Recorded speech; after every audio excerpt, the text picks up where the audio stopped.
On a morning like so many others before it, the sand still claimed the paths made in the desert nearby. There was no coldness in the Gilmore's house, but they watched their son shivering badly under the cover. Ironically, he was burning with fever when Opesa put her hands on his forehead. She couldn't help but give her husband a worried look. Sorin got up and, by placing his hand on his son's face and then shoulder, nudged him awake. He spoke softly, as if loud words might have provoked Gilmore pain. Shaun, let's get you to bed. You seem to have caught a cold in your travels. Can you come with me upstairs, my boy? Seeing his father, Shaun Gilmore smiled and tried to fight the sensation of weakness which had stolen his body while he slept. It was no use, however. As if his body wanted to put him back in his place, he started coughing badly.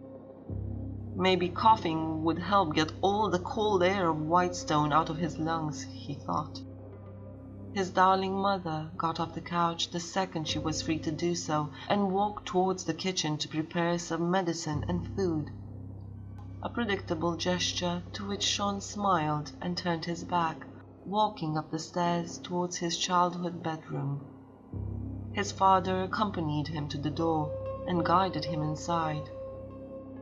Shaun Gilmore watched his father go to the trunk in the back of the room and pull out a fresh set of clothes, a long, plain Marquesian shirt that he had forgotten he owned, and simple linen pants to go with it. Sorin placed the clothes on the bed and folded Gilmore's traveling cloak, setting it gently on one of the chairs. He closed the door behind him while kindly asking his son to go to bed. There was no way escaping the pain from his bones and lungs. He wasn't only tired, he was sick. He bathed and changed clothes without forgetting to move the feather as well.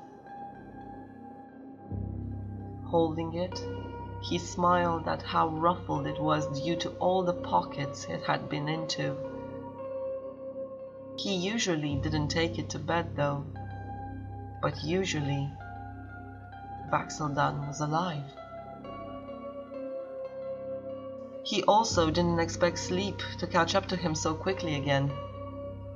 He fell asleep to the sound of pans and pots working downstairs and the shouts of the traveling merchants outside.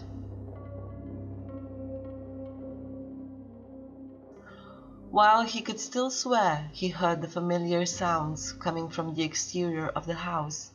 Black raven wings extended above his bed, and a pale face loomed over him.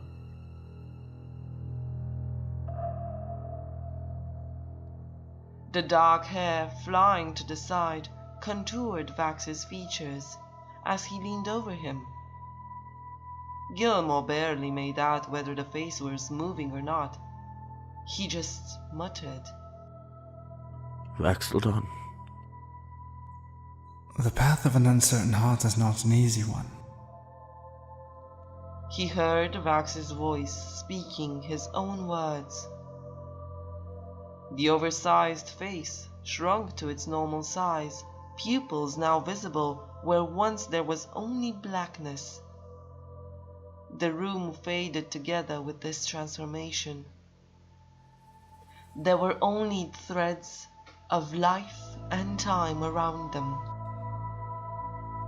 Gilmore wanted to get out of bed, to move around in that space, but each time he deserted Vax's eyes to look sideways, his own eyes began hurting with immense pain. He shifted in his bed uncomfortably. He then resorted to looking only at Vax's almost expressionless visage, as his lips continued speaking the same words Gilmore had said to him one night in a tavern. Should you ever need an ear to bend or a shoulder to cry on, you know where I am. And if I'm not there, you know how to get a hold of me. If he had had enough strength, he was sure he would have delivered Vax with a slap across the face. Of course he had no idea how to find him. Where should he look? In dreams? In woods? In his collection of violet curtains? Where, vax'ildan? In temples? In pools of blood? In blood?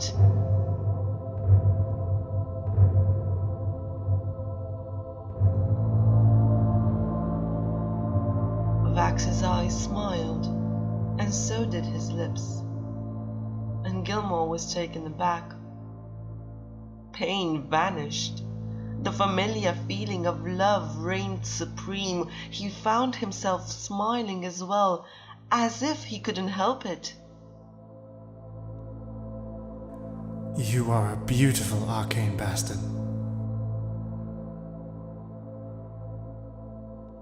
Said Vax's lips as they descended towards his, just like they've done before.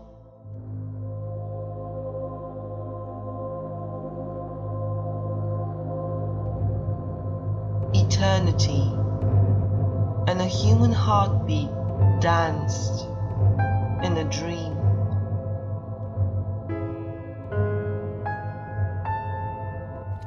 Don't go. Said the sick Gilmore.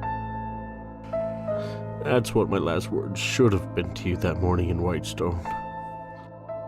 He could hear his own desperation, and it was pathetic, but Shaun didn't care now.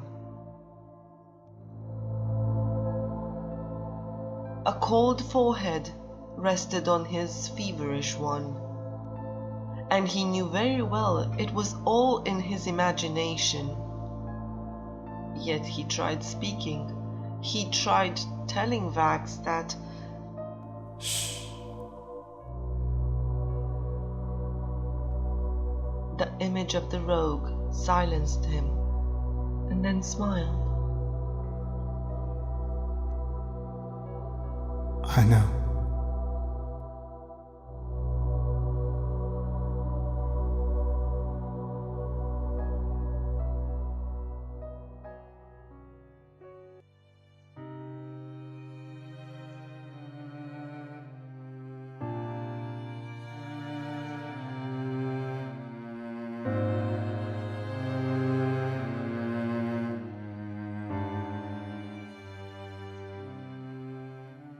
Ortiz came into the room to check on her son. His sleep wasn't easy, so she pulled the covers, which he unwillingly cast to the side, covering him again.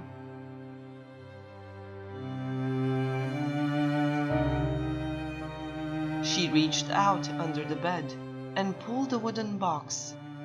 She took the neatly folded letters in her hands.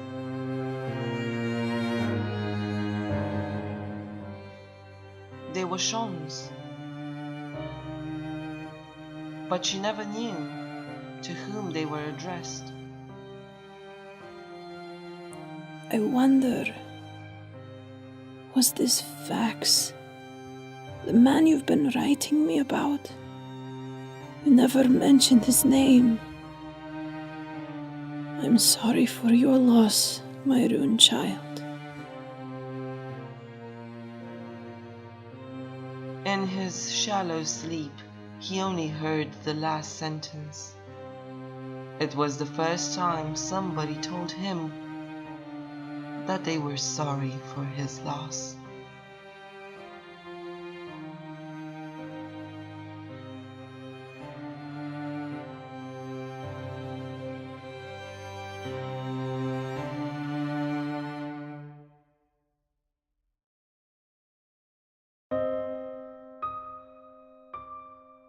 Gilmore mourned in his own way.